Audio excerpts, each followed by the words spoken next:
Hello there, and welcome to the Sleepy Curiosities. I'm so glad you're here.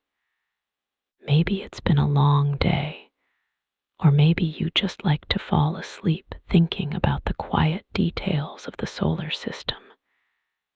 Either way, tonight's journey is for you. There's nothing you need to do now. Just let your body rest and your thoughts drift, because tonight we're exploring the solar system itself. We'll move gently from fact to fact. Some things may surprise you. Others may stay with you like a quiet thought at the edge of sleep. And if these calm explorations help you rest, feel free to like and subscribe. It helps others find their way here too. Now, if you're ready, let's begin. The sun is not merely the largest object in our neighborhood. It is, for all intents and purposes, the only object of consequence in the solar system. When we look at the planets, at the massive storms of Jupiter, the rings of Saturn, or the blue oceans of Earth, we are really looking at the leftover debris from the sun's formation. The sun contains a staggering 99.8% of all the mass in the entire solar system. To visualize this dominance, imagine a scale where the sun is the weight of a large adult elephant. In this comparison, Jupiter, the largest planet, would weigh about as much as a small dog. Earth would be no heavier than a humble bumblebee. Everything else, the asteroids, the comets, the moons, and the dwarf planets, would be nothing more than dust motes floating around that elephant. This immense mass creates a gravitational well so deep that it keeps objects tethered in orbit from billions of kilometers away, reaching out into the cold void to hold onto comets that take thousands of years to complete a single loop. It is a gravity so commanding that it bends light itself, warping the view of the stars behind it. We live our lives on a tiny rock, circling a colossal ball of fire that dictates everything from the weather to the rhythm of our days. An anchor of light in a sea of darkness. There is a journey taking place inside the sun that is almost impossible to comprehend in human terms. We see sunlight as immediate warmth, something that touches our skin just 8 minutes after leaving the solar surface. However, the energy itself is ancient. In the sun's core, where nuclear fusion crushes hydrogen into helium, photons of light are born in a chaotic, dense plasma. Because the core is so incredibly crowded with particles, a newly created photon cannot travel in a straight line. It moves only a tiny fraction of a centimeter before it smashes into a charged particle, is absorbed, and then re-emitted in a random direction. This happens over and over again, billions upon billions of times. This erratic path is often called the drunkard S-walk. As a result, it can take anywhere from 10,000 to 170,000 years for a single packet of energy to stumble its way from the center of the sun to the surface. The sunlight that warmed your face today began its journey before the dawn of human civilization, perhaps when Earth was still in the grip of the last ice age. It spent millennia fighting to escape its own birthplace, only to fly free and cross the vast distance to Earth in mere minutes. Ancient light finally arriving home. The sun does not stop at its visible surface. It extends its influence far beyond, touching every planet through a constant stream of particles known as the solar wind. This isn't wind in the atmospheric sense, like a breeze blowing through trees.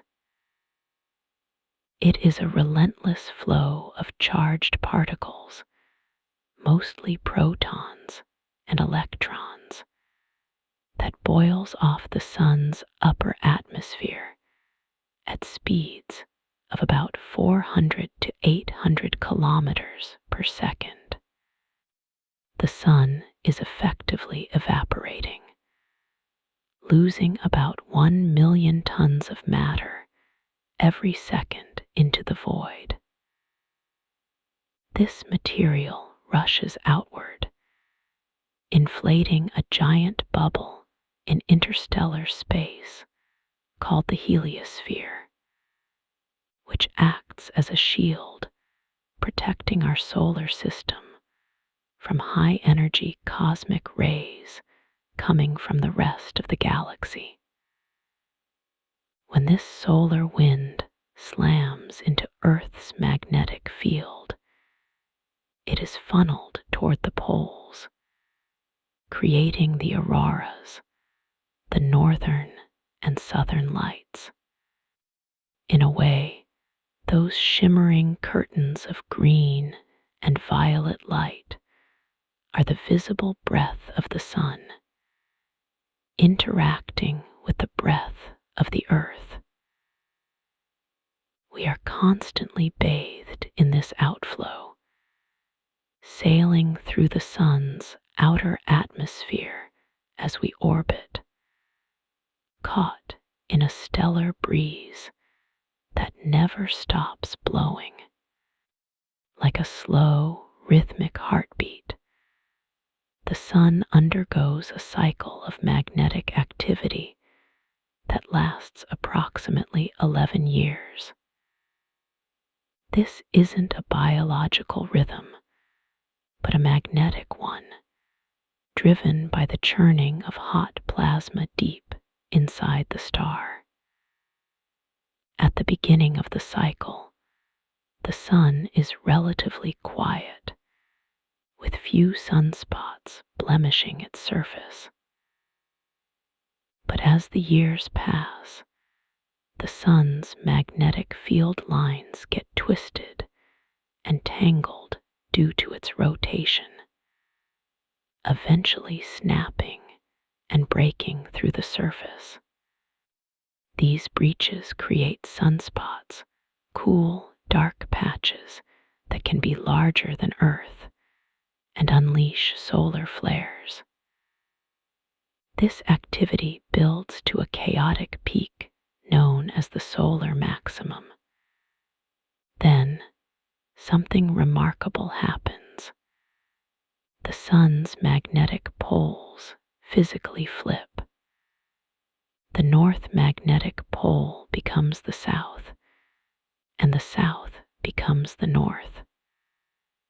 Once the flip is complete, the activity quiets down, the sunspots fade, and the star returns to a solar minimum, ready to begin the slow ramp up all over again.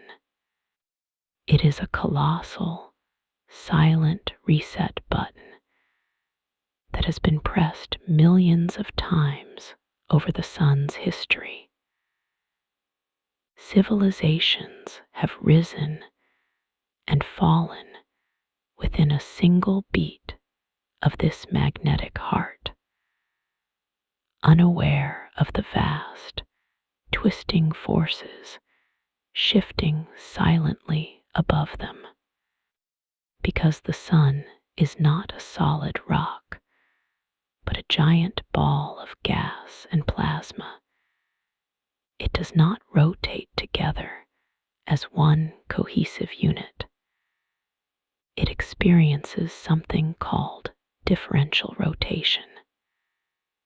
If you were to stand on the sun's equator, assuming you could, you would complete one full rotation in about 25 Earth days. However, if you were hovering near the sun's poles, that same rotation would take roughly 35 days. The middle of the star spins faster than the top and bottom. This strange fluid motion is exactly what causes the magnetic mess we just discussed. Imagine taking a ball of yarn and spinning the middle faster than the ends. Eventually, the yarn tangles, knots, and snaps. That is what happens to the sun's magnetic field lines. They get dragged through the plasma, stretched tight until they burst, releasing energy. This differential rotation creates a dynamic, ever-changing environment where the star is constantly tearing itself apart and stitching itself back together. It is a celestial body that is fluid in every sense of the word, flowing around its own axis at different speeds. A massive, swirling river of fire that refuses to be tamed by rigid geometry. One of the greatest enduring mysteries of our star is the temperature of its atmosphere, specifically the corona. Logic suggests that as you move away from a heat source, it should get cooler. If you sit by a campfire, the heat is intense near the flames, but fades as you step back. The sun, however, defies this expectation. The visible surface of the sun, the photosphere, burns at a scorching but measurable 5,500 degrees Celsius. But if you move upward into the sun's outer atmosphere, the corona, the temperature suddenly skyrockets to millions of degrees.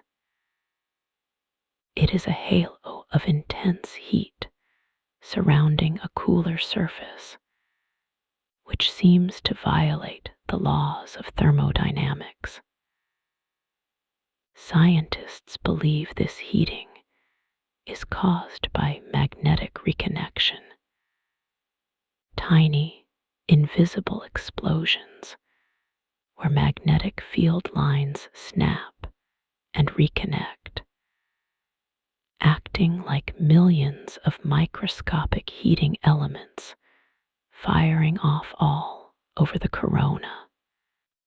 There are also theories about magnetic waves carrying energy from the surface upward, depositing it in the atmosphere like crashing ocean waves.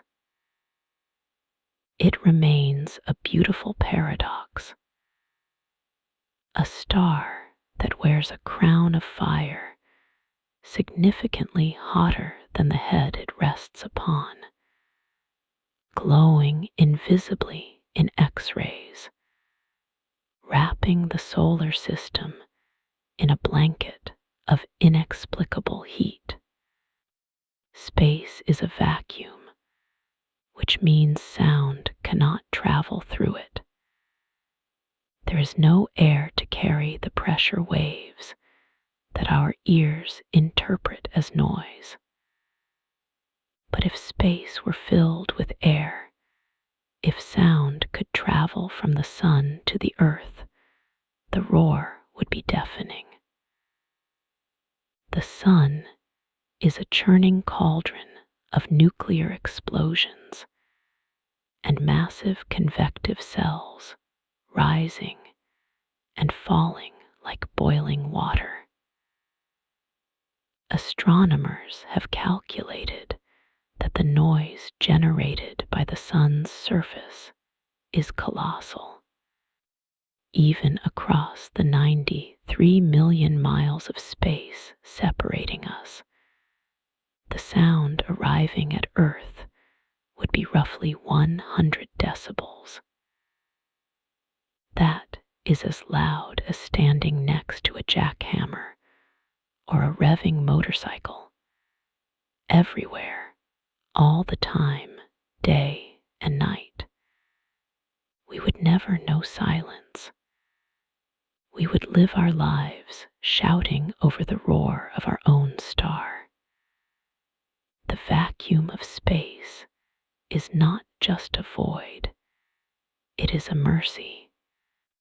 It insulates us from the raw, violent volume of the cosmos, allowing us to hear the wind in the trees, the ocean on the shore, and the quiet rhythm of our own breath.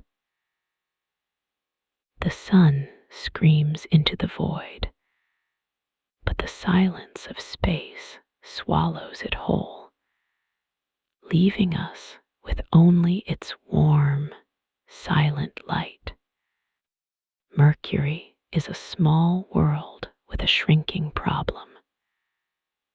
It is the smallest planet in the solar system, and over billions of years, it has been getting smaller.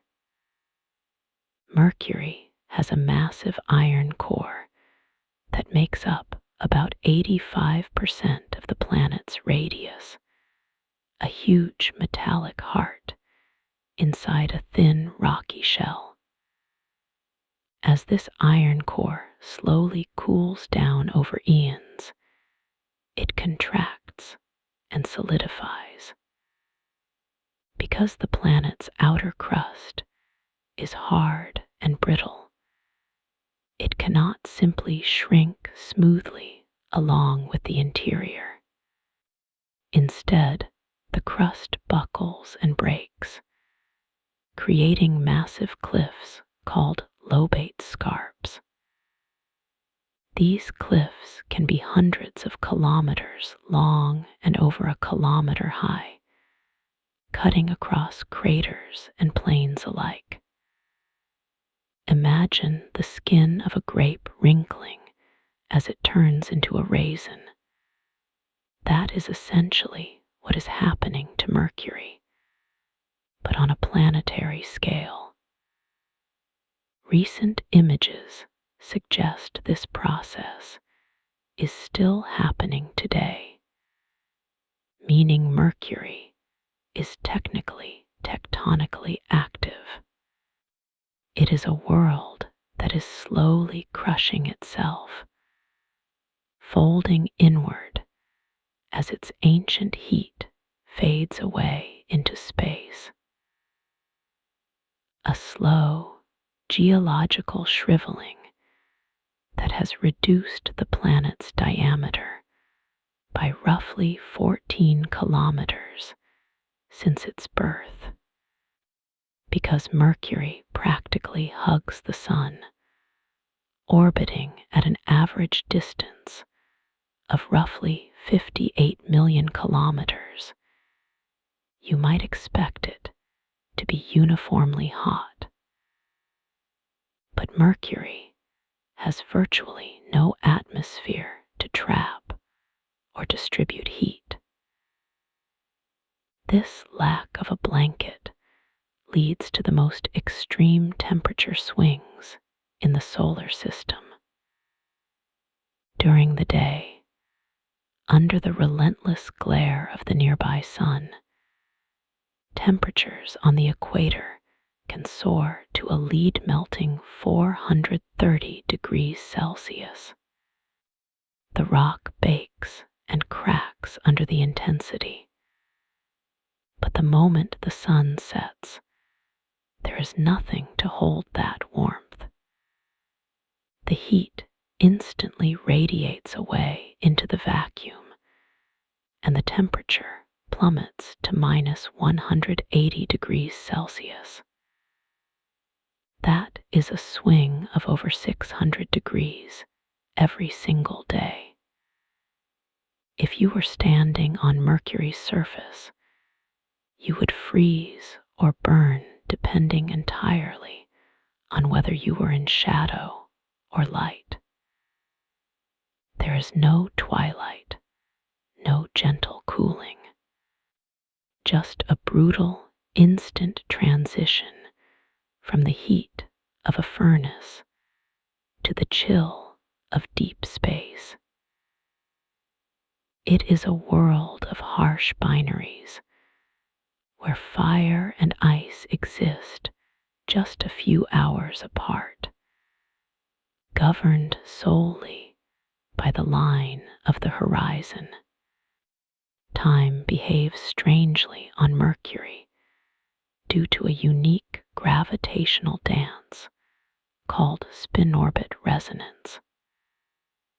Mercury spins on its axis very slowly, but it orbits the Sun very quickly. It completes 3 rotations on its axis for every 2 orbits around the Sun. This 3-2 resonance creates a bizarre experience of a day. If you define a day as the time from one sunrise to the next, a solar day on Mercury lasts 176 Earth days. However, a year on Mercury, the time it takes to go around the Sun, is only 88 Earth days. This means a single day on Mercury lasts twice as long as its year. If you could stand on the surface and watch the sky, you would see the sun rise, travel across the sky, stop, move backward for a while, stop again, and then continue to set. This retrograde motion happens when the planet is moving around the sun faster than it is spinning on its axis.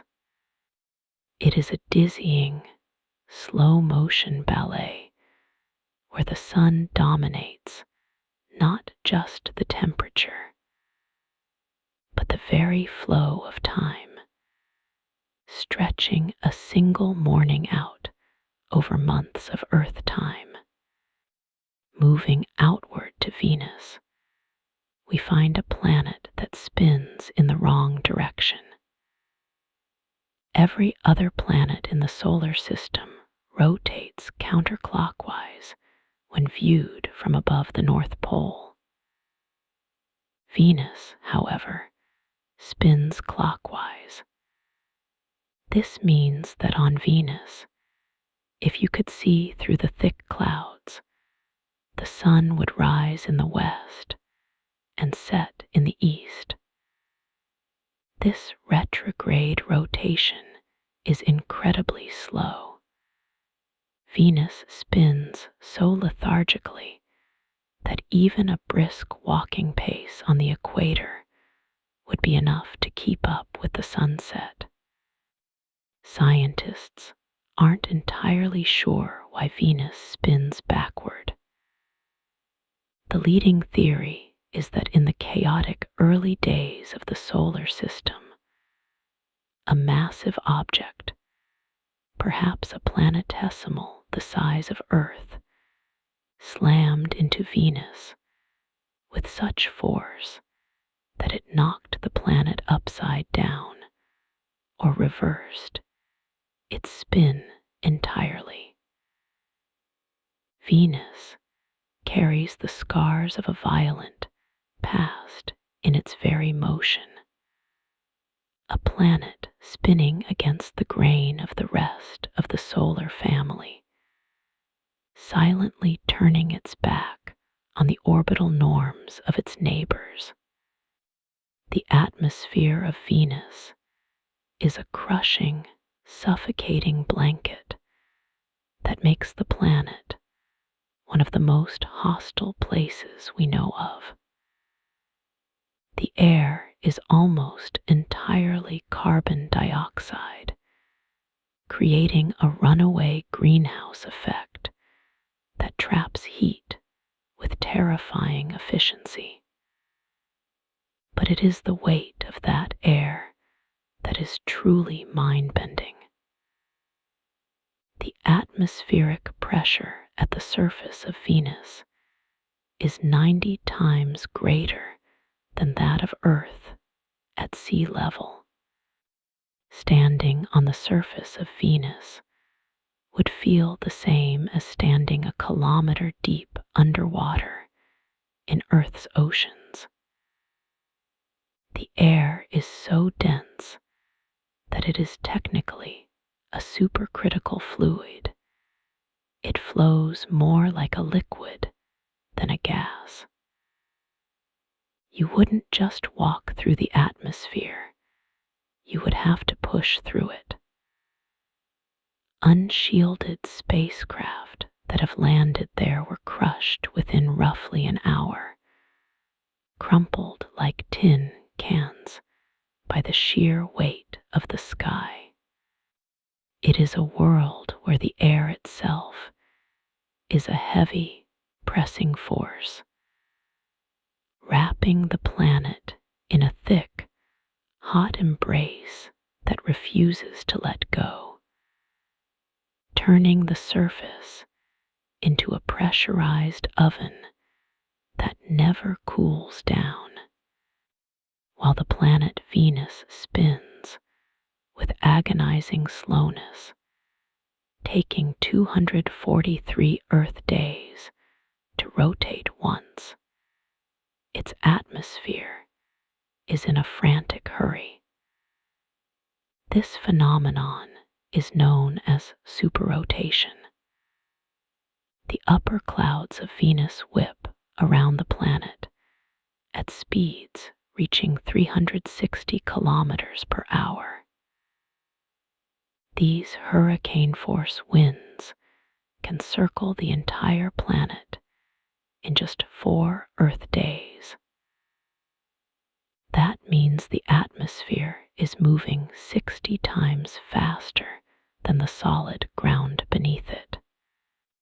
On Earth, winds are driven by the planet's spin and the sun's heat, but they rarely exceed the planet's rotation speed. On Venus, the atmosphere seems to have a life of its own, dragging the planet along with it. The mechanism driving this superrotation is still not fully understood, but it involves the redistribution of the sun's heat from the day side to the night side. It creates a chaotic, swirling shell of sulfuric acid clouds that race endlessly around a nearly stationary rock. A global storm that has been raging for billions of years without end. On the highest mountain peaks of Venus, something glitters. When scientists analyzed radar reflections from the Magellan spacecraft, they noticed that the highlands of Venus were surprisingly reflective, much brighter than the lowlands. On Earth, high mountains are capped with water ice snow.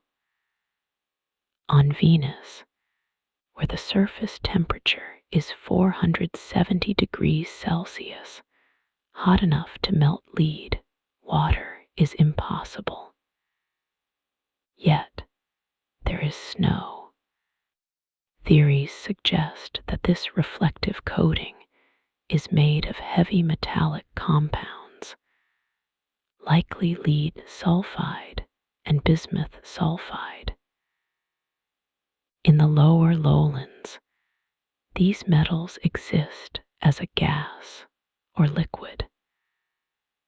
But as they rise into the slightly cooler heights of the Venusian mountains, they condense out of the atmosphere and fall as metallic frost. Imagine a world where the mountains are capped not with white powder, but with a layer of heavy, conductive metal, possibly creating semiconductive peaks. It is a heavy metal snow for a heavy metal planet, a bizarre form of precipitation that coats the summits in a shiny, radar-bright veneer, silently accumulating in the blistering dark. Deep beneath our feet, thousands of kilometers down, the Earth is generating a shield. Our planet contains a solid inner core of iron surrounded by a liquid outer core. As the Earth spins, this ocean of molten metal churns and swirls in convection currents, driven by the release of heat from the inner core. This movement of conductive metal acts like a giant dynamo, generating a powerful magnetic field that stretches far out into space. This field is invisible to our eyes, but it is the only reason we are alive. It acts as a deflector shield, catching the high-energy solar wind and cosmic radiation that would otherwise strip away our atmosphere and irradiate the surface. Without this magnetic bubble, Earth would likely look like Mars, a dry, barren rock with a thin wisp of air. We can see the ghost of this field in the movement of a compass needle, pointing north, aligning itself with the giant magnet we live upon. It is a silent, churning engine in the deep dark of the planet, constantly working to keep the solar storm at bay, allowing the delicate chemistry of life to thrive in safety. Earth sits in what astronomers call the Goldilocks zone, or the habitable zone of our star. This is the narrow band of distance where it is not too hot and not too cold, allowing water to exist as a liquid on the surface. But the precision of this comfort goes beyond just distance. If Earth were slightly smaller its gravity wouldn't be strong enough to hold onto a thick atmosphere, and our water would boil away into space. If it were larger, the gravity might be too crushing, or we might have held onto a suffocating envelope of gas like Neptune. If our sun were a different type of star, more volatile, or shorter-lived life, might never have had the billions of years needed to evolve. We are balanced on a knife edge of cosmic variables. We have just enough atmosphere to keep us warm, just enough water to cycle nutrients, and a stable orbit that keeps our climate relatively predictable. It is a rare convergence of lucky numbers, a perfect recipe cooked up in a chaotic kitchen, resulting in the only blue marble we have ever found in the darkness. The moon is our constant companion, but its origin story is likely one of tremendous violence.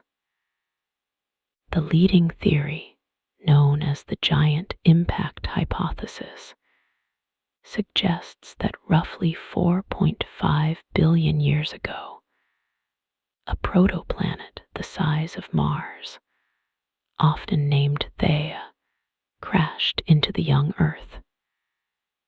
The impact was cataclysmic, melting the surface of Earth and blasting trillions of tons of debris into orbit.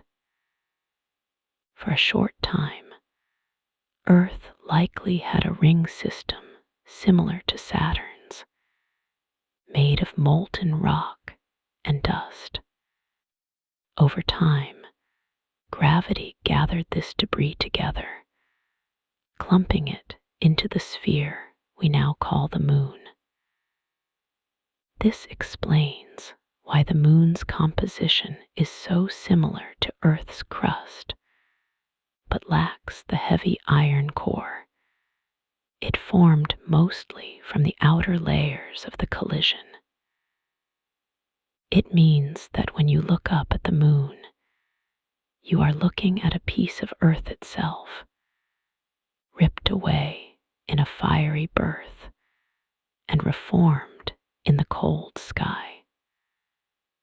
A scar from our planet's youth that has healed into a beautiful, silvery lantern. The moon is leaving us. It is a very slow goodbye, but it is happening. Due to the tidal interactions between the Earth and the moon, energy is being transferred from Earth's rotation to the moon's orbit. As a result, the moon spirals outward, moving away from Earth at a rate of about 3.8 centimeters per year, roughly the speed at which your fingernails grow. We know this with incredible precision because Apollo astronauts left retroreflector mirrors on the lunar surface. Astronomers fire lasers from Earth, bounce them off these mirrors, and time the return signal to measure the distance. Billions of years ago, the moon was much closer, looming huge in the sky, creating tides that were thousands of feet high. In the distant future, it will be so far away that total solar eclipses will no longer be possible.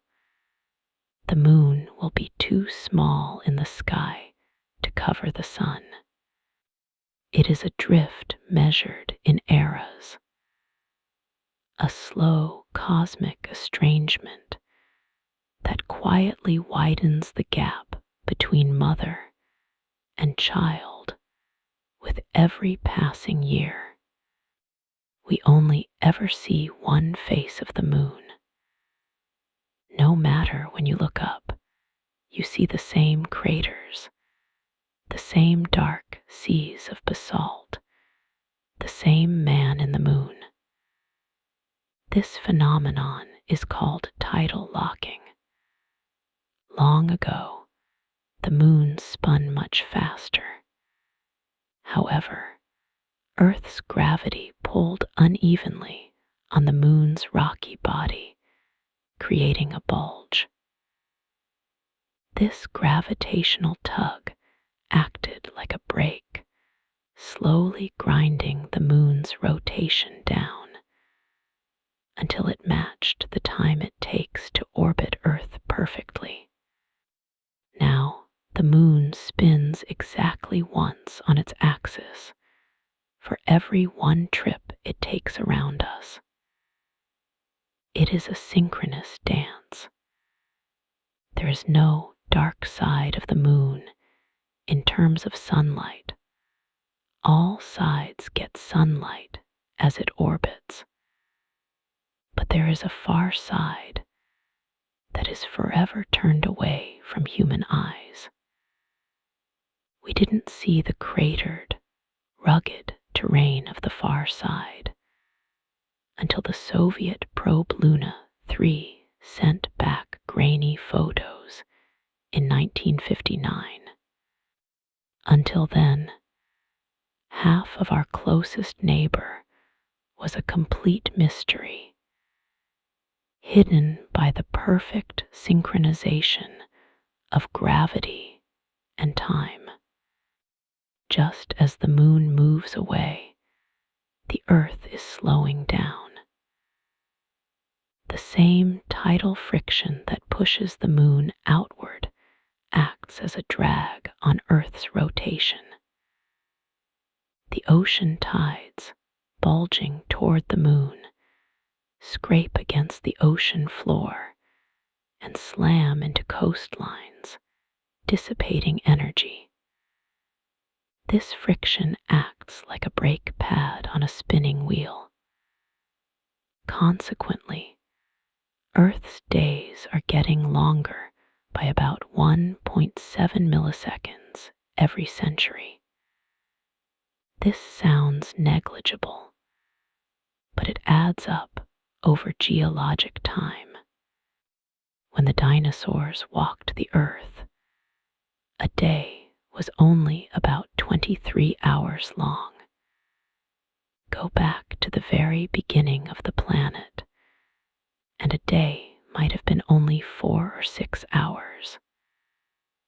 We are living in a slow motion deceleration. Millions of years from now, our descendants will need clocks with more hours, living through longer days and longer nights. The planet is tired, spinning a little more sluggishly as it ages, yielding its momentum to the tides that wash its shores. Surrounding our planet are invisible donuts of high-energy radiation known as the Van Allen belts. Discovered in 1958 by the very first U.S. satellite, Explorer 1, these belts are zones where charged particles from the solar wind are trapped by Earth's magnetic field. They bounce back and forth between the north and south poles, spiraling along magnetic lines at incredible speeds. There are typically two main belts, an inner belt and an outer belt, with a relatively safe zone in between. These belts are dangerous territory. Satellites must be shielded to survive the radiation, and the Apollo astronauts had to fly through them quickly to minimize exposure. The belts are dynamic, swelling and shrinking with solar storms. Interestingly, chorus waves within the belts convert electromagnetic energy into sound waves that, if we could hear them, would sound like chirping birds or alien whistles. We are wrapped in layers of invisible fire, a radioactive cage that serves as both a hazard to travelers and a testament to the magnetic forces that govern our world.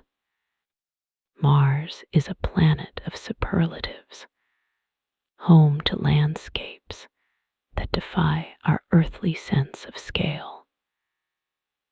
The most majestic of these is Olympus Mons, the largest volcano in the entire solar system. It is a shield volcano, similar in structure to Mauna Kea in Hawaii, but on a monstrous scale.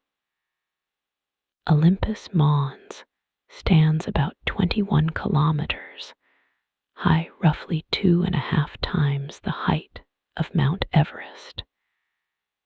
It is so wide that if you placed it on Earth, it would cover the entire country of France.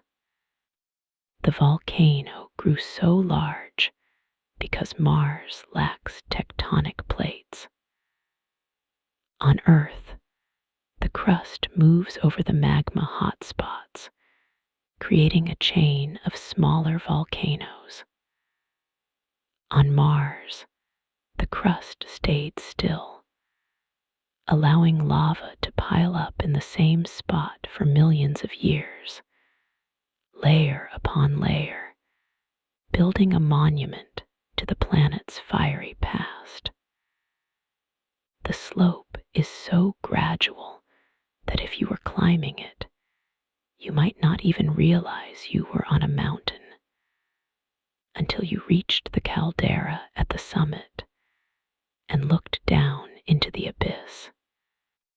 It reaches up out of the atmosphere, a lonely peak standing in the near vacuum of space. If Olympus Mons is the roof of Mars, Valles Marineris is its basement. This system of canyons rips across the Martian equator like a deep scar. It is over 4,000 kilometers long, 200 kilometers wide, and up to 7 kilometers deep. If you laid Valles Marineris across the United States, it would stretch from Los Angeles to New York. The Grand Canyon on Earth is a mere scratch compared to this gash. Unlike the Grand Canyon, which was carved by water, Valles Marineris is thought to be a tectonic crack, formed when the planet's crust cooled and split apart. The water likely flowed through it later, widening the wound. Landslides within the canyon are the size of entire mountain ranges collapsing. It is a place of profound silence and shadow, where the sun might only reach the valley floor for a few hours a day. A vast, jagged reminder of the geological trauma the red planet endured in its youth. Mars is famous for its dust, but the scale of its dust storms is unlike anything on Earth. These are not local squalls, they can become global events. As the southern hemisphere approaches summer, the sun heats the ground, causing air to rise and lifting fine, talcum powder-like dust into the atmosphere. This dust absorbs more sunlight, warming the atmosphere further and creating stronger winds that pick up even more dust. This feedback loop can grow until the entire planet is shrouded in a thick red haze, hiding surface features from telescopes on Earth for months at a time. When the Mariner 9 spacecraft arrived at Mars in 1971, a global storm was raging, and the only thing visible was the tip of Olympus Mons poking above the clouds. These storms redistribute dirt across the entire globe, homogenizing the surface. It is a world that can bury itself, a planet that periodically wraps itself in a choking blanket of rust, waiting for the winds to die down so it can breathe again. Mars has a very thin atmosphere today, less than 1% the density of Earth's. But evidence carved into the rocks, dry riverbeds, ancient lake deltas, and minerals that only form in water tells us that Mars was once warm and wet, with a thick atmosphere. So, where did the air go? The leading culprit is the solar wind. Unlike Earth, Mars lost its global magnetic field billions of years ago as its core cooled. Without that magnetic shield, the high-energy particles from the sun began to strip away the upper atmosphere, knocking gas atoms into space one by one. The NASA MAVEN mission observed this process still happening today. Over eons, a blue sky was slowly peeled away, turning a habitable world into a frozen desert. It is a cautionary tale of planetary evolution, showing how the loss of a magnetic heart can lead to the death of a world's skies, leaving it naked and exposed to the cold breath of the cosmos. Despite being a desert world, Mars is not without water. It is simply locked away in ice. The planet has distinct polar ice caps, much like Earth. However, these caps are a mixture of water ice and frozen carbon dioxide dry ice.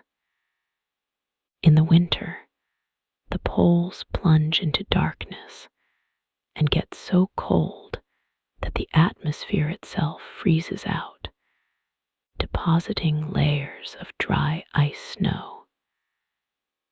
In the summer, this dry ice sublimates directly back into gas, creating strong winds.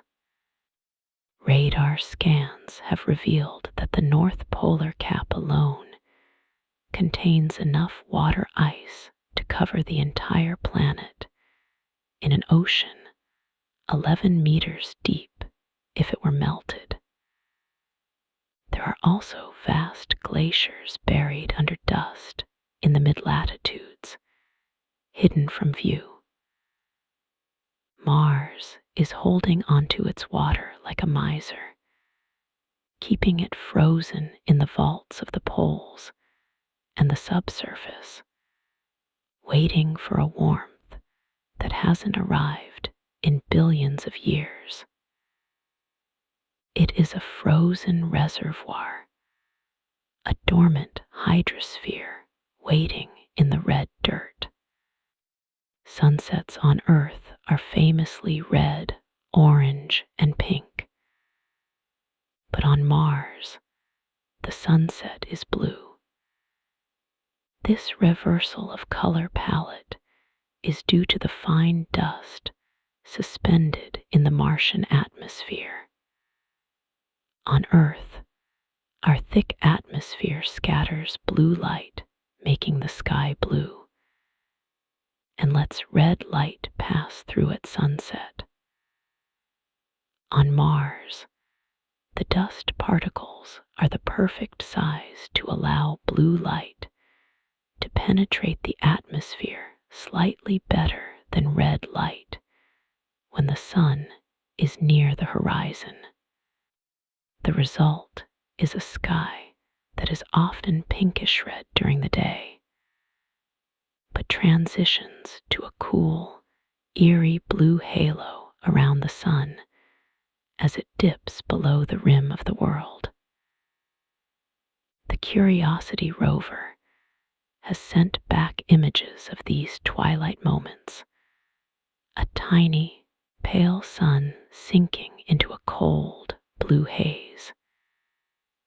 It is a quiet, alien beauty, a reversal of everything our eyes are evolved to expect, reminding us that we are truly far from home. A cool blue ending to a rusty red day. Mars has two small moons, Phobos and Deimos, which look more like lumpy potatoes than spherical worlds. Phobos, the larger and closer of the two, is living on borrowed time. It orbits so close to Mars, only about 6,000 kilometers above the surface, that it orbits faster than the planet spins. This proximity means that tidal forces from Mars are slowly dragging Phobos inward. It is spiraling closer to the planet at a rate of about 1.8 meters every century. In roughly 50 million years, Phobos will either crash into the Martian surface or, more likely, be ripped apart by gravity to form a ring system around Mars. We are seeing Phobos in the final era of its life. It is a doomed moon, caught in a death spiral, destined to be pulverized into dust and scattered across the sky of its parent world. A slow-motion collision that has been unfolding since the dawn of the solar system, waiting for its final, violent conclusion. Between Mars and Jupiter lies the asteroid belt, a region often depicted in movies as a crowded field of tumbling rocks where spaceships have to dodge and weave to survive. The reality is far more empty and serene. While the belt contains millions of asteroids, the space they occupy is absolutely enormous. The average distance between asteroids in the main belt is roughly 600,000 miles, about 2.5 times the distance between the Earth and the Moon. You could fly a spaceship through the asteroid belt 1 billion times blindfolded and likely never hit anything. If you stood on an asteroid in the belt, your nearest neighbor would just be a tiny, dim star in the blackness, indistinguishable from the background universe. It is not a cluttered obstacle course. It is a vast, lonely highway of debris. The total mass of all the asteroids in the main belt combined is less than 4% of the mass of our moon.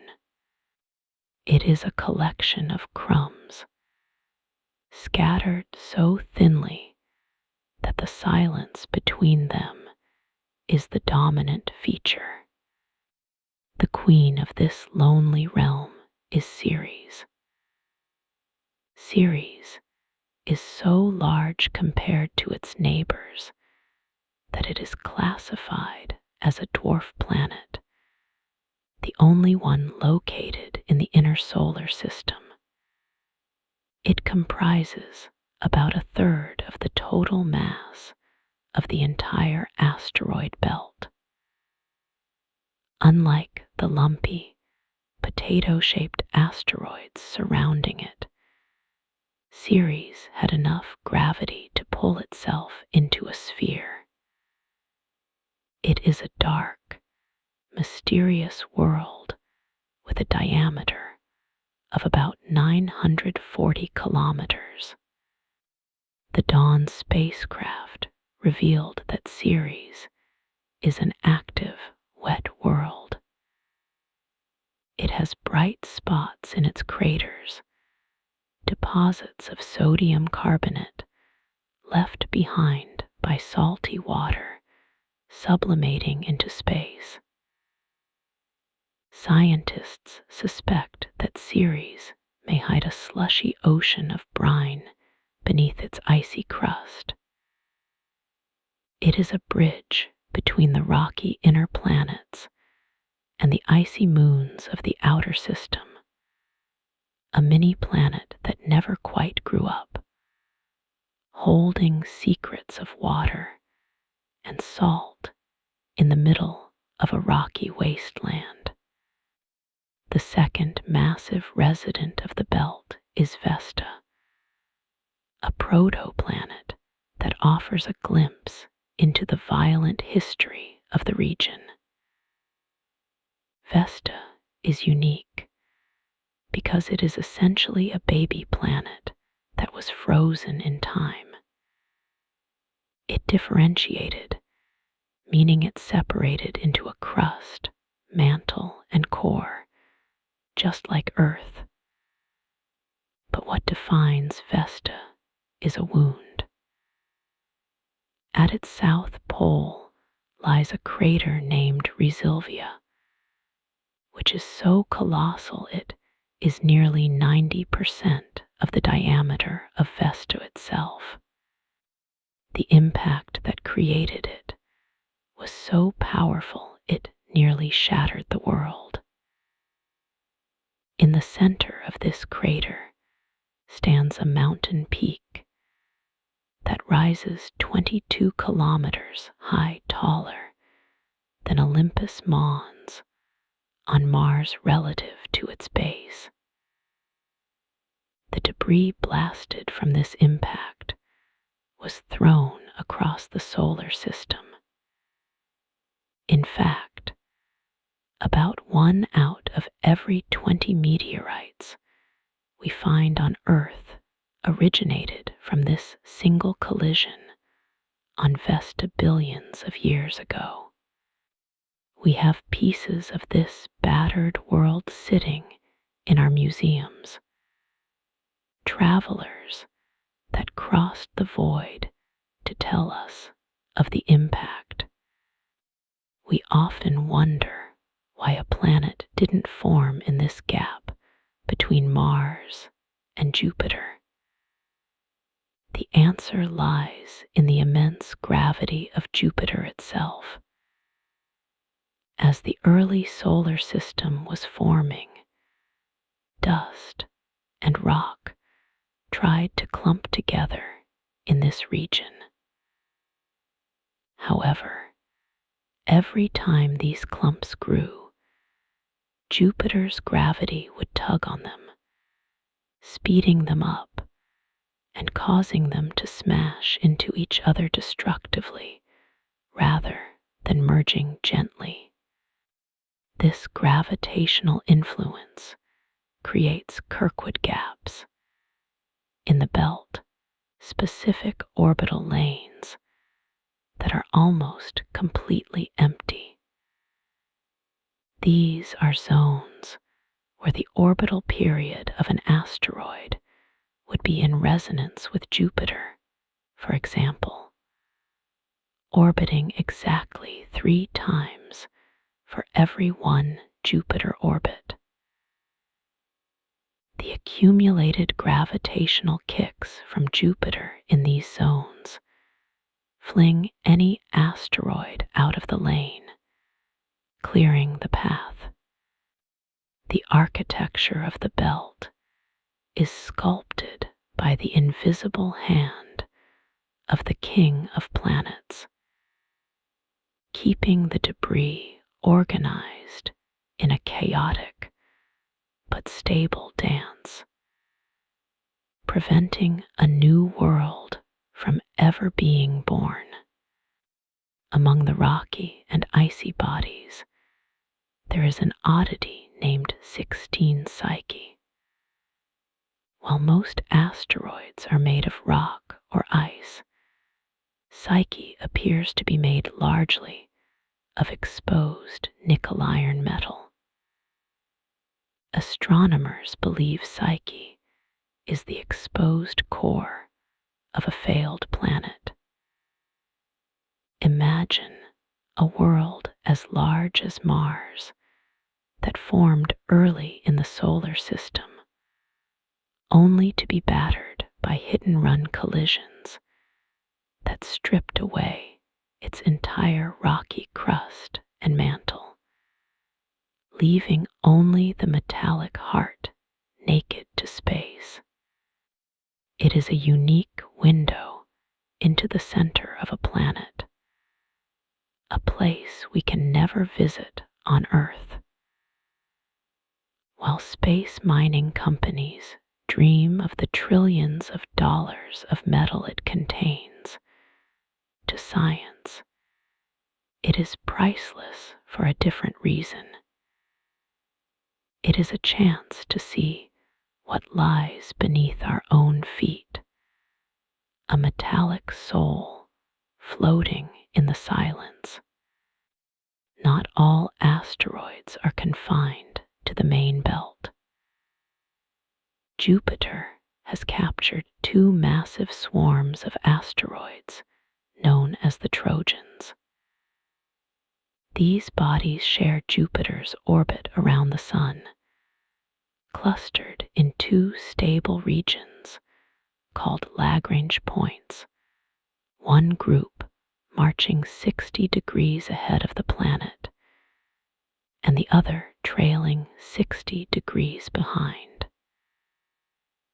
These are gravitational safe harbors where the pull of the Sun and Jupiter balance perfectly, trapping anything that wanders in.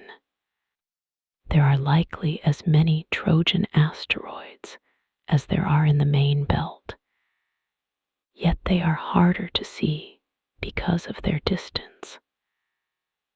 They are like scouts and rear guards for the giant planet, an entourage of rocks that has been shepherded by Jupiter for billions of years.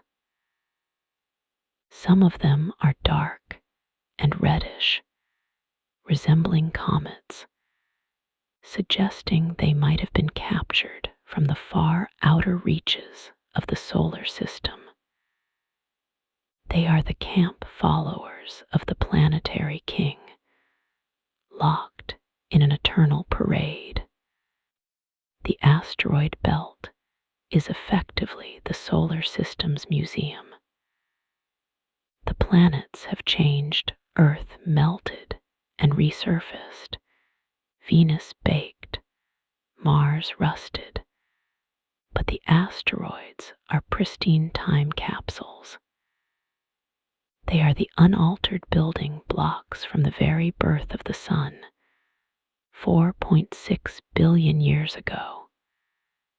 By studying them, we aren't just looking at rocks, we are looking at the raw ingredients of our own existence. Carbonaceous asteroids contain amino acids and water, the precursors to life. Metallic asteroids show us planetary cores. They are the leftovers of the construction site, the bricks and mortar that didn't make it into the final structures.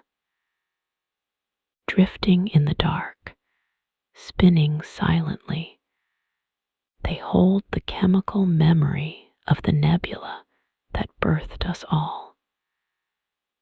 They are the dust of our origins, suspended in the deep freeze of space, waiting for us to read their stories.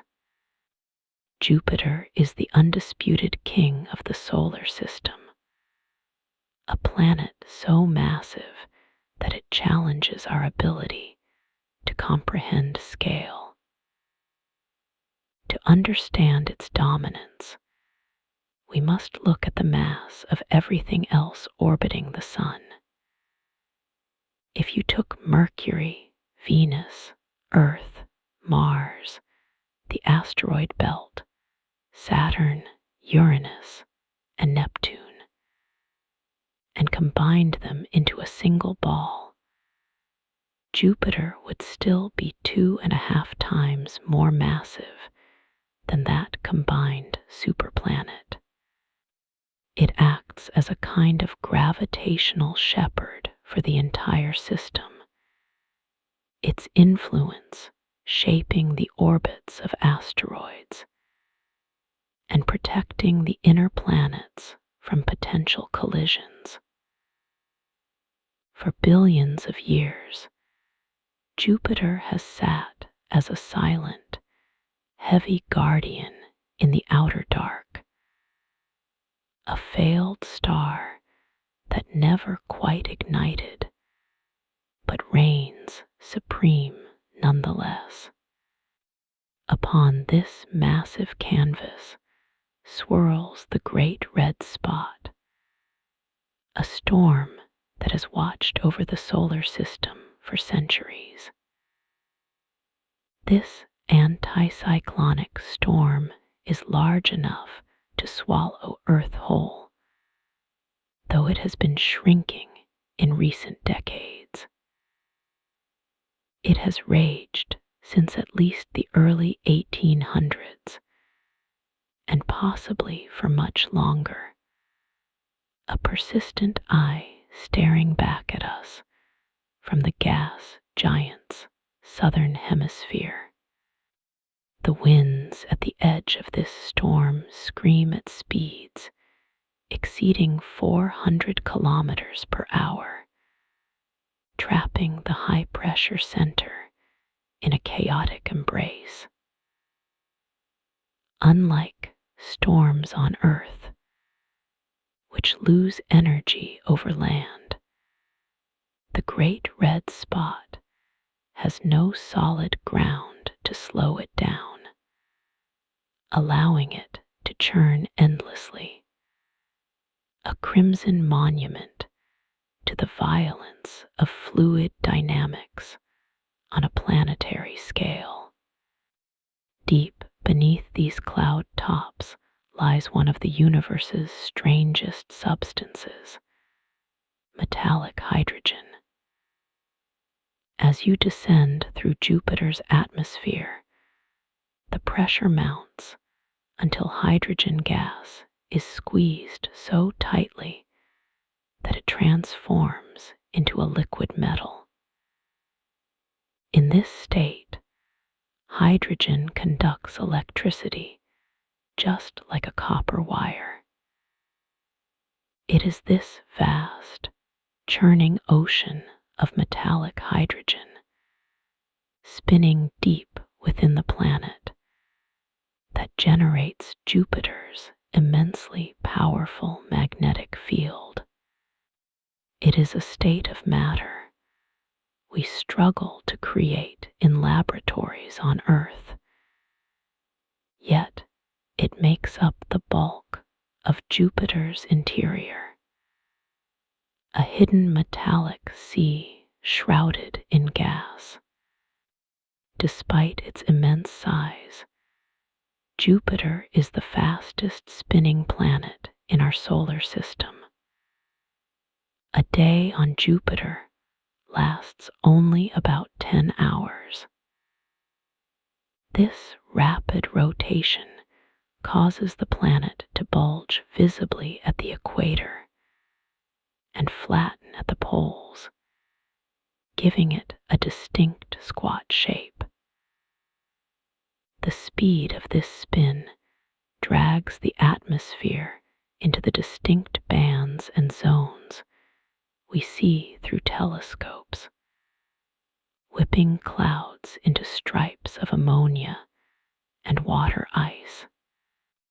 It is a world of hurry and violence, spinning dizzily in the dark, driven by momentum preserved from the very formation of the solar system.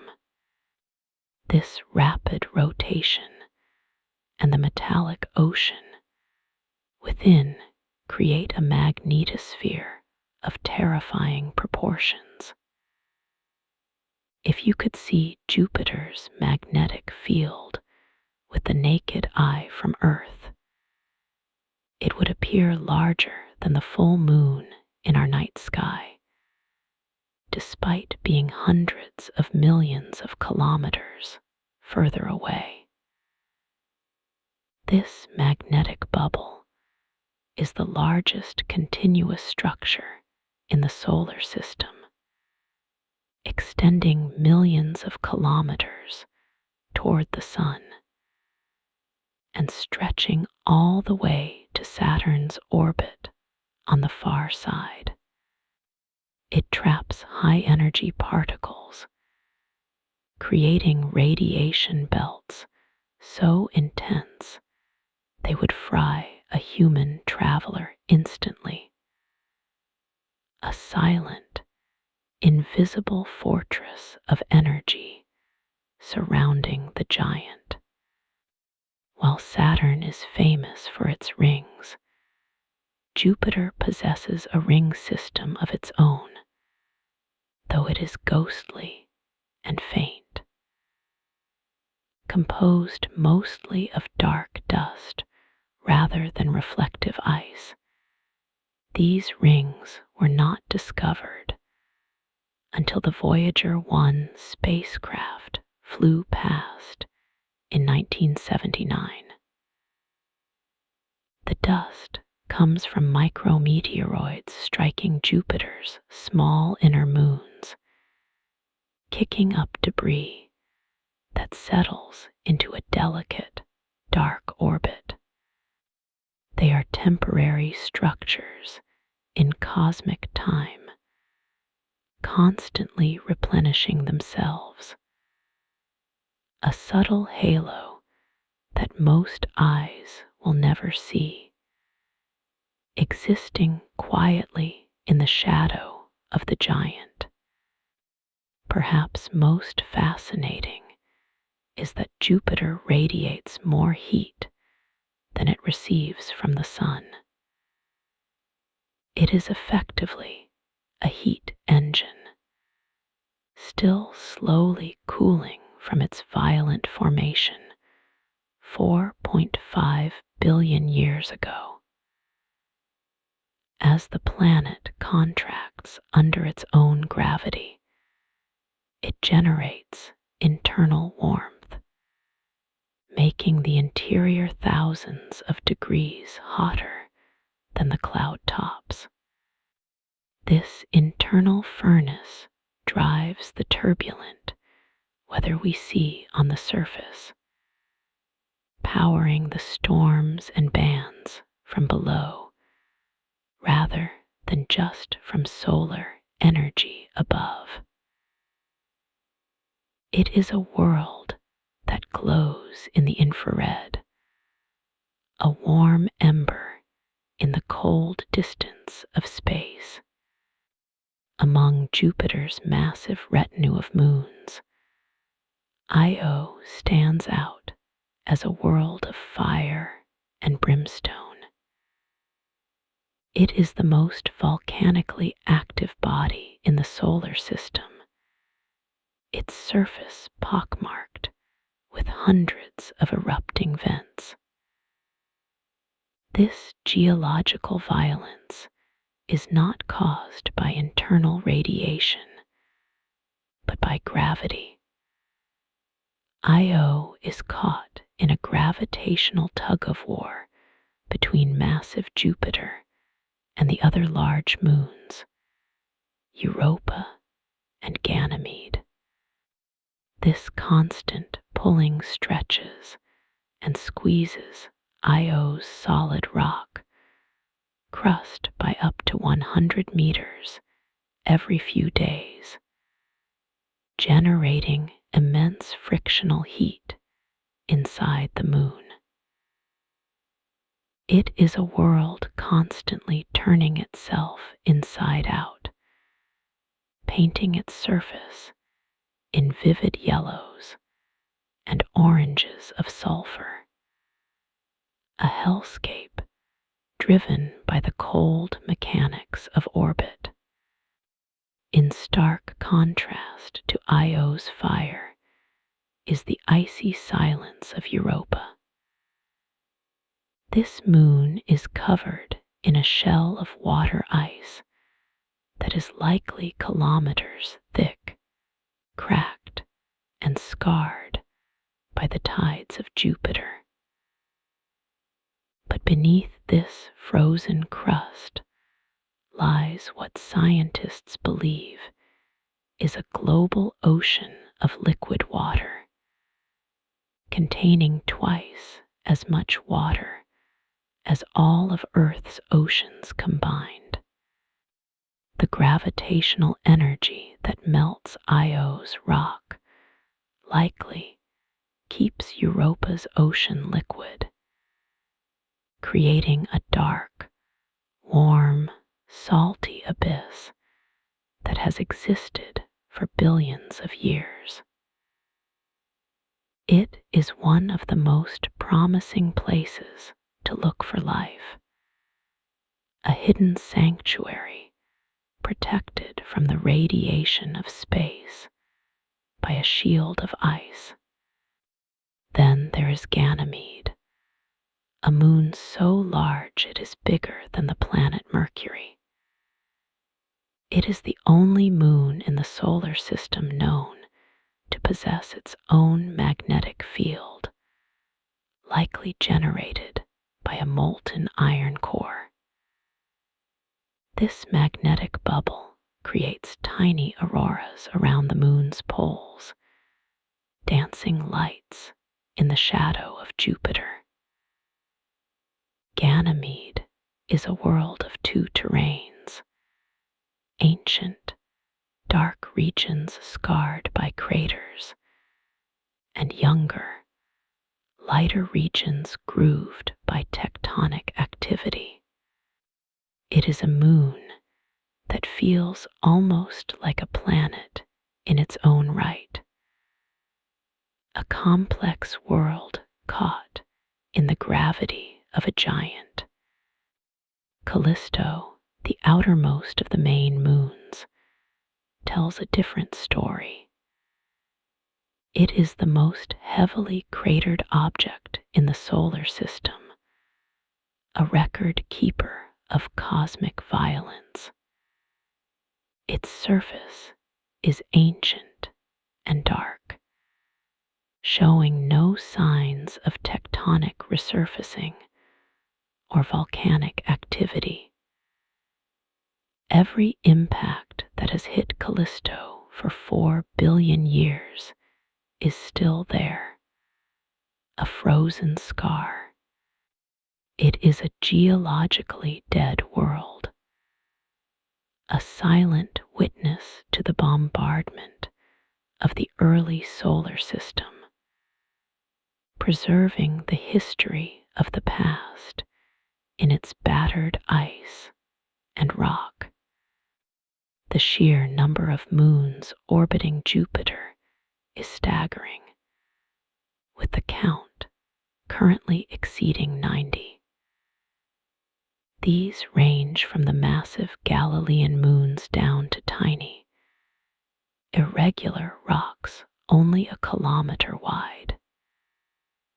Many of the smaller, outer moons orbit in the opposite direction of Jupiter's spin, suggesting they are captured asteroids, wanderers snagged by the giant's gravity long ago. It is less of a planetary system and more of a miniature solar system, a chaotic swarm of debris and worlds bound to the king. The four large moons, Io, Europa, Ganymede, and Callisto, are locked in a beautiful mathematical dance called orbital resonance. For every 4 times Io orbits Jupiter, Europa orbits exactly twice, and Ganymede orbits exactly once. This 4-2-1 rhythm is what maintains their elliptical orbits and drives the tidal heating that shapes their interiors. It is a cosmic clockwork mechanism, a predictable and elegant harmony that has kept these worlds stable for eons, transferring energy through the void via gravity. The potential for life in the Jovian system is a thought that haunts planetary scientists. Between the heat of Io and the ice of Europa, there exist gradients of energy and chemistry that mimic the conditions around deep-sea vents on Earth. If Europa's ocean touches its rocky mantle, chemical reactions could provide food for simple life forms in the eternal darkness. We look at these moons not just as rocks in the sky, but as possible homes for biology different from our own, waiting quietly beneath miles of ice for us to find them. Saturn is a gas giant famous for its beauty, but its composition holds a strange secret. It is the only planet in the solar system that is less dense than water. The planet is primarily composed of hydrogen and helium, puffed out by internal heat.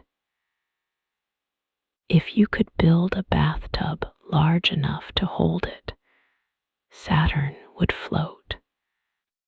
This low density means the planet's gravity is surprisingly weak at its cloud tops.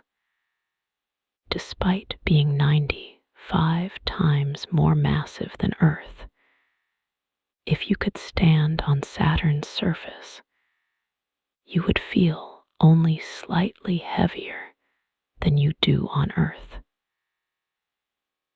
It is a massive, airy world, a giant puff of gas held together by gravity. At Saturn's North Pole sits one of the solar system's most precise mysteries, a perfect hexagonal storm.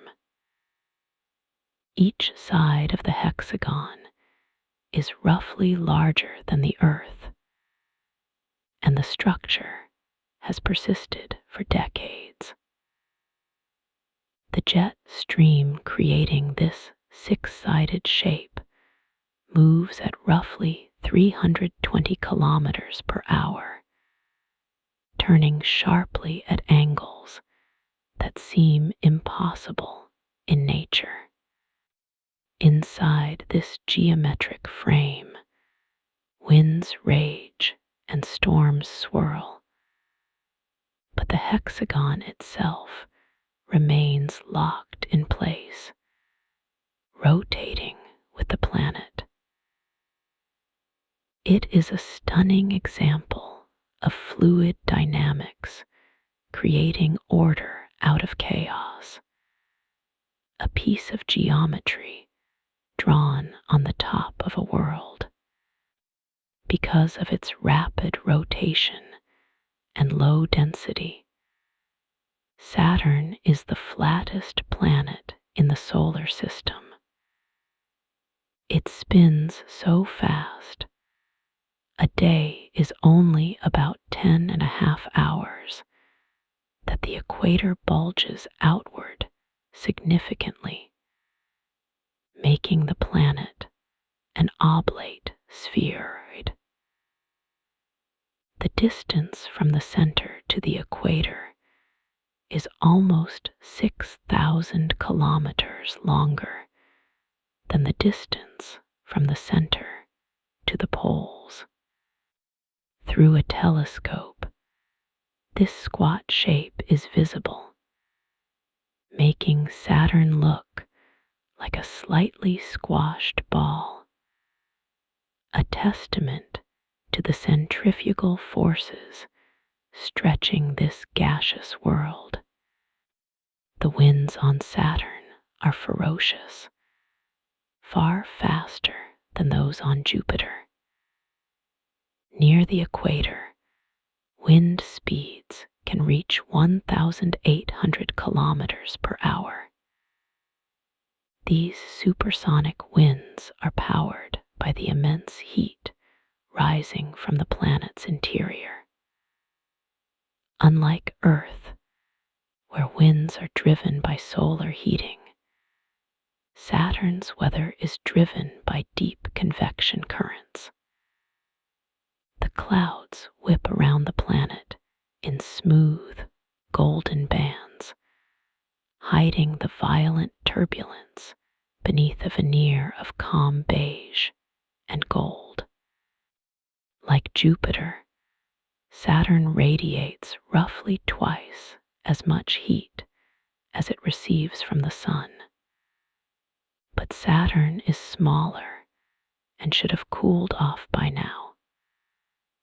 Scientists believe the excess heat comes from helium rain. Deep inside the planet, helium droplets condense out of the hydrogen and fall toward the core.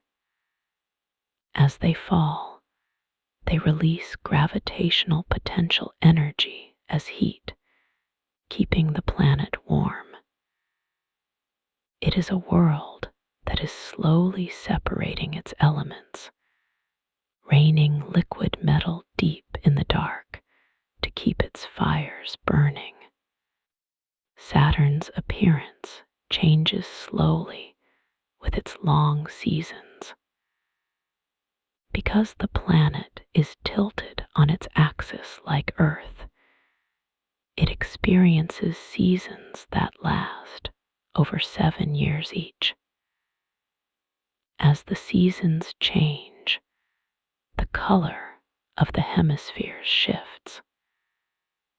During the northern summer, the atmosphere turns a golden blue, while the winter hemisphere remains a muted gold. These color shifts are due to the changing intensity of ultraviolet sunlight reacting with methane and other hydrocarbons in the upper atmosphere. A slow-motion chemical reaction that repaints the planet every few decades. Deep within the pressures of Saturn and Jupiter, scientists hypothesize a phenomenon called diamond rain.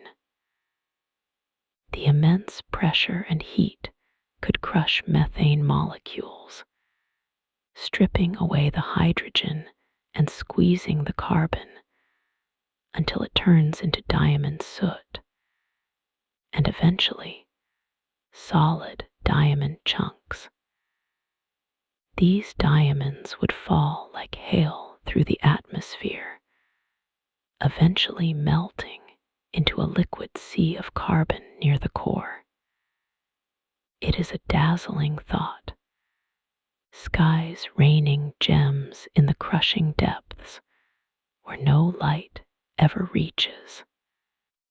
The rings of Saturn are vast, spanning hundreds of thousands of kilometers, yet they are incredibly thin. In many places, the main rings are only about 10 meters thick, the height of a 2-story house. If you built a scale model of Saturn where the planet was a meter wide, the rings would be 10,000 times thinner than a razor blade. They are composed of billions of pieces of water ice, ranging from grains of sand to the size of mountains, all orbiting in a perfect, flat plane. It is a structure of immense delicacy, a shimmering sheet of ice dancing around the planet. Maintaining the structure of these rings are the shepherd moons. Tiny moons like Pan and Daphnis orbit within gaps in the rings, using their weak gravity to keep the ring particles in line. As they move, they create waves in the ring material, like a boat moving through water. These moons herd the ice particles, preventing them from drifting away and keeping the edges of the rings sharp and defined. They are the caretakers of the system, tiny guardians preserving the order of the ice. Saturn's largest moon, Titan, is a world that feels eerily like a frozen, primordial Earth. It is the only place in the solar system besides Earth known to have stable liquid on its surface. But the lakes and seas of Titan are not water. They are liquid methane and ethane. At -179 degrees Celsius, natural gas turns to liquid, flowing into rivers and filling vast basins. It is a world where it rains gasoline, carving valleys into mountains made of water ice that is frozen as hard as rock. Titan is also unique for its thick atmosphere, which is denser than Earth's. An orange haze of nitrogen and organic smog blankets the moon, hiding the surface from view. The atmospheric pressure is about 50% higher than on Earth, meaning if you stood on Titan, you wouldn't need a pressure suit, just a very warm coat and an oxygen mask. The low gravity and thick air mean that if humans attached wings to their arms on Titan, they could likely fly by flapping them, soaring over the dark, oily seas. Another of Saturn's moons, Enceladus, is a small, bright ball of ice that hides a dynamic secret. At its south pole, Tiger Stripe fractures spew geysers of water vapor and ice particles hundreds of kilometers into space. These jets come from a subsurface saltwater ocean that is being squeezed by Saturn's gravity. The ice sprayed by Enceladus actually escapes the moon and goes on to form Saturn's earring. It is a moon that is constantly sharing its ocean with space, creating a ring of fine ice around its parent planet. The existence of Saturn's rings is likely due to the Roche limit. This is the theoretical line around a planet where the tidal forces of gravity are too strong for a moon to hold itself together. If a moon or comet wanders inside this limit, the planet's gravity pulls harder on the near side than the far side, ripping the object apart. Saturn's rings are likely the remains of a moon or comet that got too close and was shredded into billions of pieces, forever trapped in the danger zone.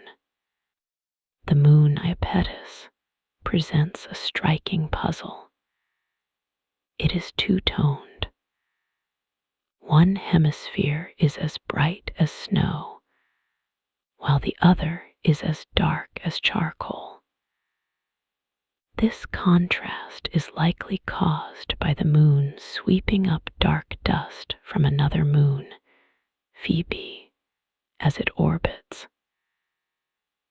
This dark dust absorbs sunlight, warming that side of the moon and causing the ice to sublimate and migrate to the cold side. Over billions of years, this thermal segregation has created a yin-yang world, half light and half shadow, drifting in the outer reaches of Saturn's domain. Uranus is the eccentric of the solar system, rolling through space on its side. With an axial tilt of 98 degrees, its poles point almost directly at the sun. This means that for 42 years, one pole is bathed in constant sunlight, while the other is plunged into decades of darkness. This tilt was likely caused by a massive collision with an Earth-sized object shortly after Uranus formed, knocking the planet over. The result is a world with the most extreme seasons in the solar system, rolling along its orbit like a ball rather than spinning like a top. Orbiting Uranus is Miranda, a moon that looks like it was broken apart and hastily glued back together. Its surface is a patchwork of jumbled terrains, with sheer cliffs 20 kilometers high, the tallest in the solar system. Theories suggest Miranda may have been shattered by a massive impact and then reassembled by its own gravity, leaving a chaotic, Frankenstein-like surface. It is a small, scarred world that speaks to a violent history in the dark, cold reaches of the system. Despite Neptune being further from the sun, Uranus actually has the coldest atmosphere in the solar system, with temperatures dropping to minus 224 degrees Celsius. Unlike the other giant planets, Uranus generates very little internal heat. It is a sluggish, frozen world with an atmosphere of hydrogen, helium, and methane that appears a calm, pale blue. The lack of internal heat means less turbulence in the atmosphere, giving Uranus a serene, almost featureless face compared to its stormy neighbors. Neptune, in contrast, is a world of whipping winds. It is the windiest planet in the solar system, with supersonic gusts reaching 2,100 kilometers per hour. These winds blow in a direction opposite to the planet's rotation. Despite being so far from the sun and receiving very little solar energy, Neptune's weather is surprisingly active. The intense internal heat of the planet stirs the atmosphere, driving these ferocious storms that race around the blue globe in the dim sunlight. Like Jupiter, Neptune has had massive storms, most notably the Great Dark Spot observed by Voyager 2 in 1989. This storm was large enough to contain the entire Earth. However, unlike Jupiter's red spot, Neptune's storms are transient. When the Hubble Space Telescope looked for the Great Dark Spot a few years later, it had vanished, only for a new dark spot to appear in the northern hemisphere. These phantom storms emerge and dissolve in the deep blue atmosphere. Driven by dynamics we are still trying to understand. Neptune's largest moon, Triton, is a rebel. It orbits the planet in the opposite direction of Neptune's rotation, a retrograde orbit.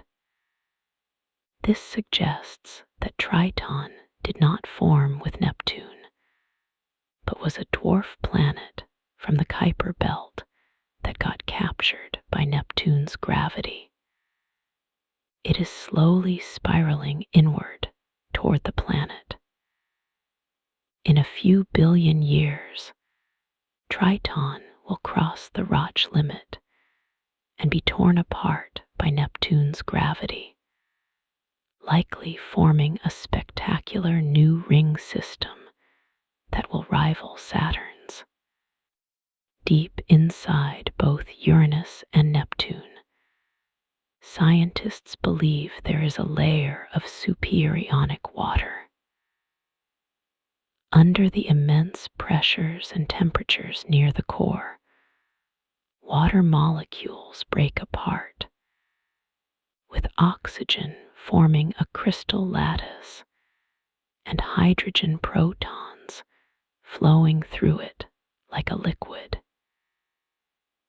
It is a state of matter that is both solid and liquid at the same time, black and hot, and electrically conductive. This strange exotic ice likely generates the complex off-center magnetic fields of these ice giants, a hidden state of water lurking in the depths of the outer system, beyond the orbit of Neptune, the solar system doesn't just end, it transforms into a vast, silent ring of icy debris known as the Kuiper Belt. This region is immense, stretching from the orbit of Neptune out to about 50 times the distance between the Earth and the Sun. Unlike the asteroid belt, which is mostly rock and metal, the objects here are composed largely of frozen volatiles, things like methane, ammonia, and water, that are hard as stone in the deep freeze of space. It is estimated that there are hundreds of thousands of icy bodies here larger than 100 kilometers across, and trillions of smaller comets. This is the third zone of our solar system, a cold and dark frontier that holds the pristine leftovers from the planet's formation 4.6 billion years ago. It's not empty space. It's a vast, frozen archive of our history, circling slowly in the twilight. Among these icy drifters sits Pluto, a world that surprised everyone when we finally visited it in 2015. Far from being a dead, cratered rock, Pluto is geologically alive. Its most striking feature is a vast, heart-shaped glacier known as Sputnik Planitia. This plain is about 1,000 kilometers wide and is made not of water ice, but of frozen nitrogen. Because nitrogen ice is softer and more fluid than water ice at these temperatures, the glacier actually flows, much like glaciers on Earth, but in slow motion over millions of years. It churns and overturns, erasing impact craters and giving Pluto a surprisingly young surface in this region.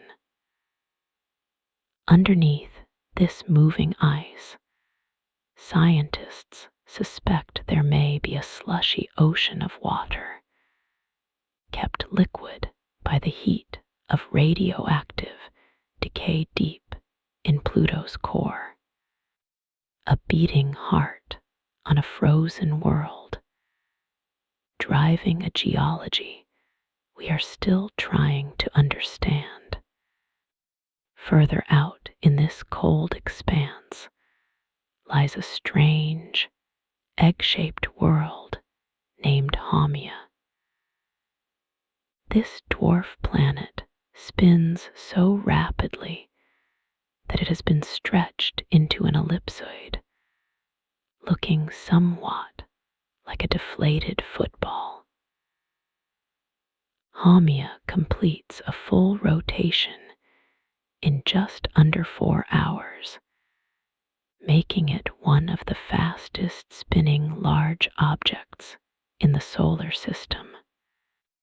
This extreme speed is likely the result of a massive collision billions of years ago, which not only spun the planet up, but also shattered parts of its icy surface, creating a family of smaller icy fragments that travel with it.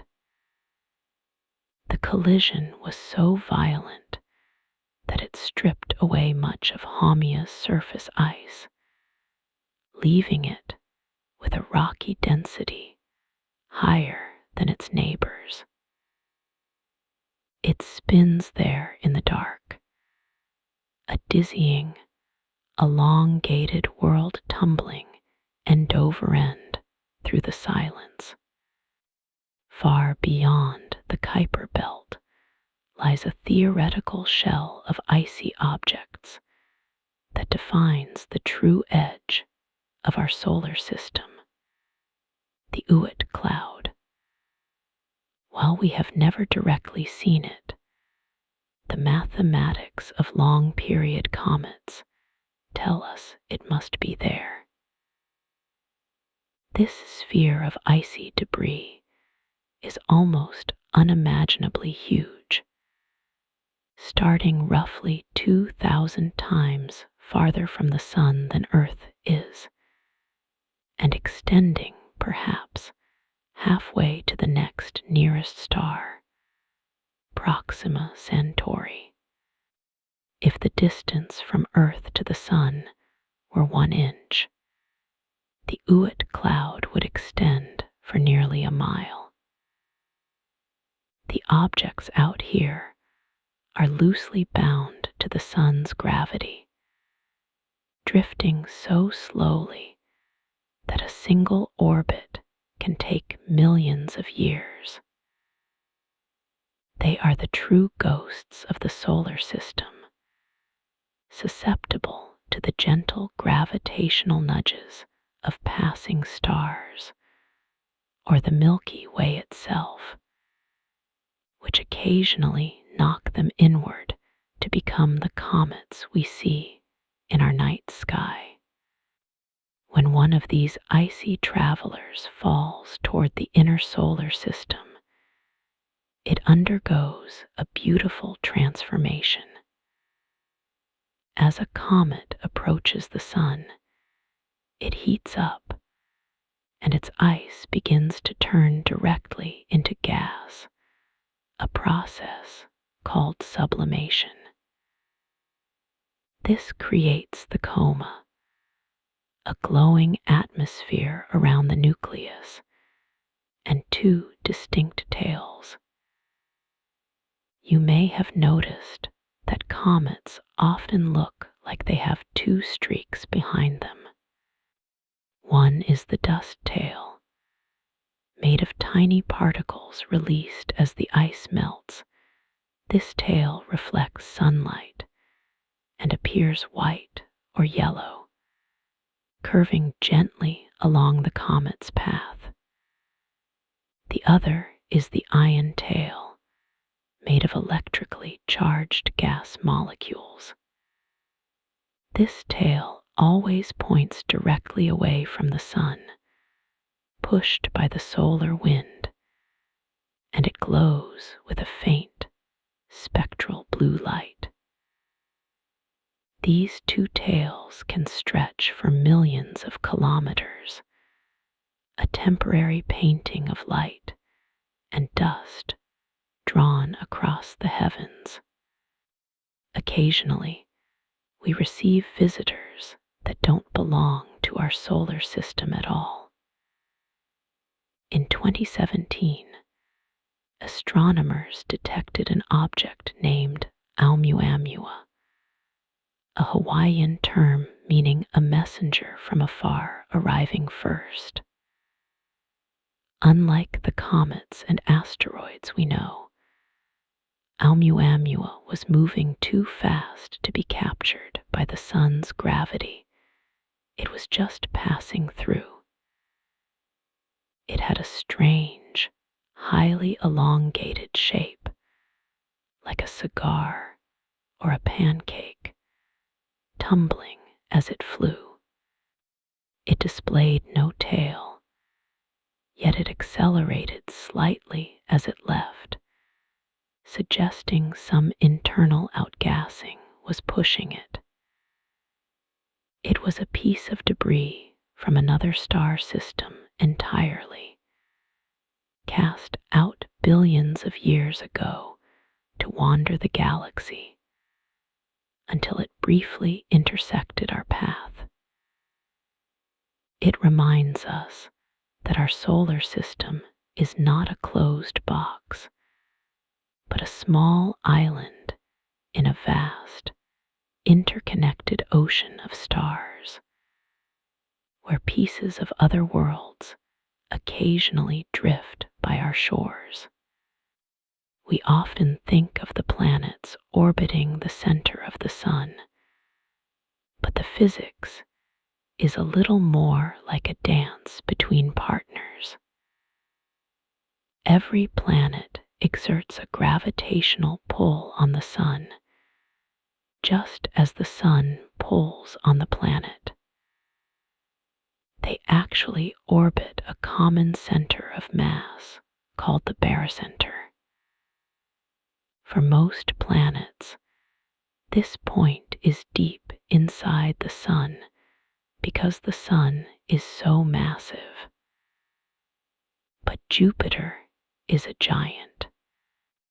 Its gravity is strong enough that the center of mass between it and the sun lies just outside the sun's surface in space.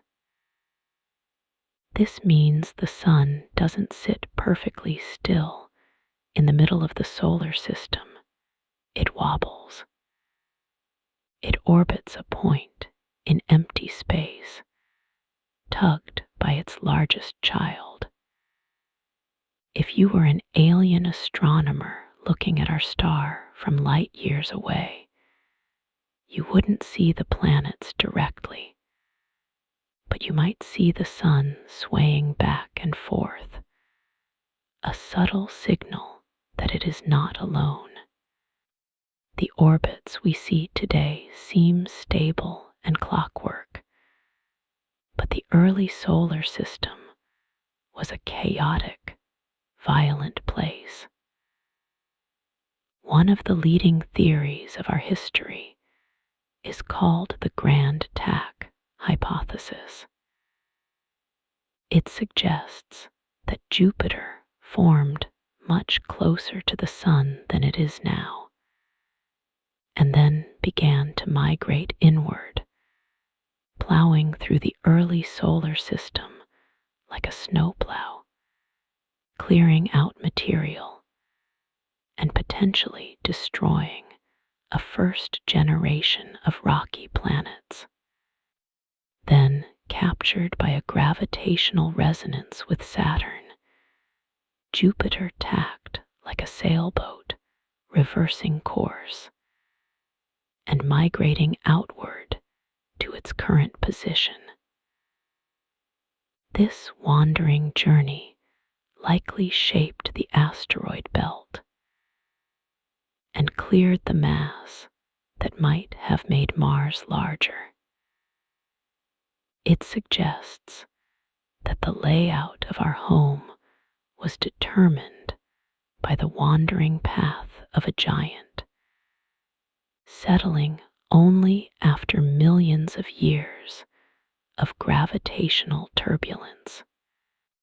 Even now, the stability of the solar system is not guaranteed forever. While things change very slowly on human timescales, the orbits of the planets are technically chaotic over billions of years.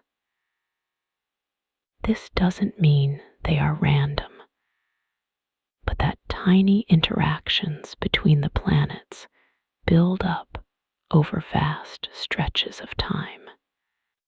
Computer simulations suggest there is a very small chance, less than 1%, that over the next few billion years, the orbit of Mercury could become unstable due to Jupiter's gravity.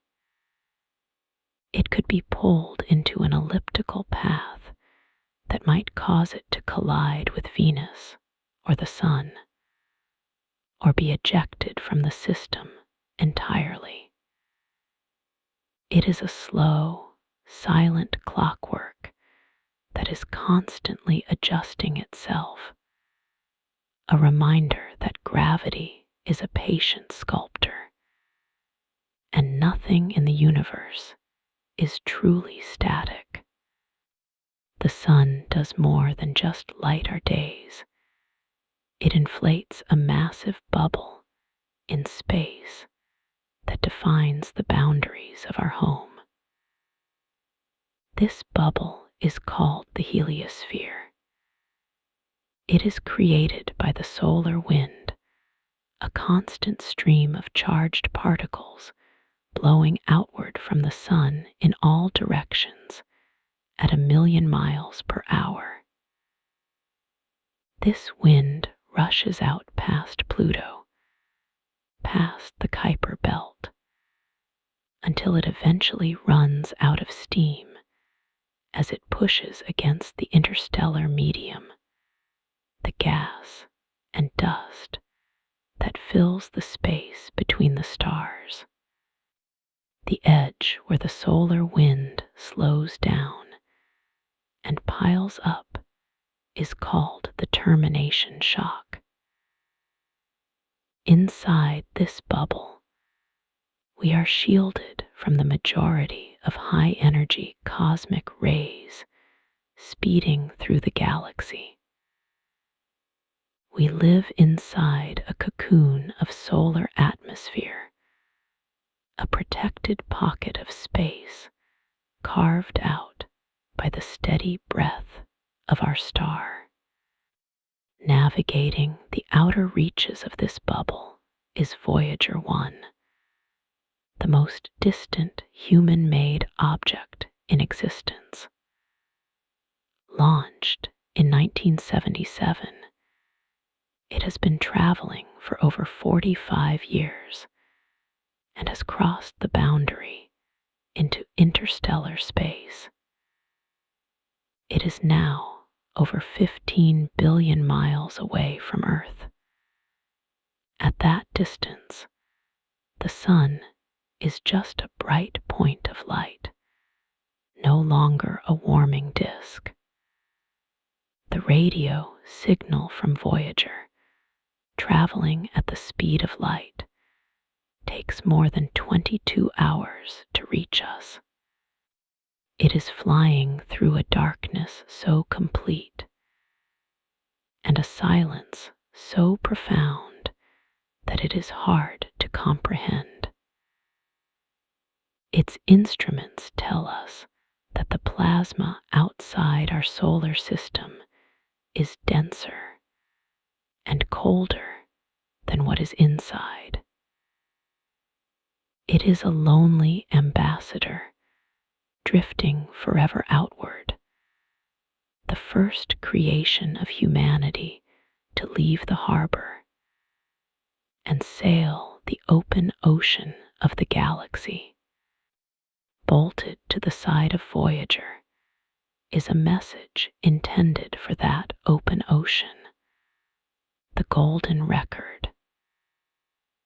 It is a 12-inch gold-plated copper disc containing sounds and images selected to portray the diversity of life and culture on Earth. It holds greetings in 55 languages, the sounds of wind, thunder, and animals, and music ranging from Bach and Beethoven to Chuck Berry and Blind Willie Johnson.